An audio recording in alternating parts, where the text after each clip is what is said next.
mobile এটা না হলো তো 8-10 হাজার টাকা বেচতার মু আবার একটা মানি ব্যাগও আছে এটার মধ্যে কয় টাকা আল্লাহ জানে না কেউ দেখার আগে এখান থেকে যাই গিয়া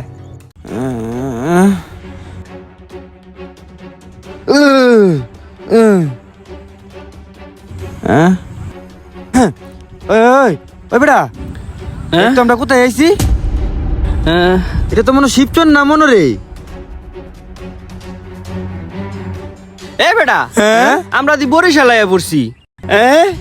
কি রে কোন তো আমার মোবাইল কো আমার মানে দেখ দেখ তো তোর মানে দেখ নাই কি রে কই গেল গা আল্লাহ রে এ ড্রাইভার ভাই আমাকে কই নিয়ে আইছেন আমি আপনার 1 ঘন্টা ধরে ডাক পারতেছি আপনি উঠেন না বাস এই পর্যন্ত বাস যাবো না বাস আর যাইবো না এই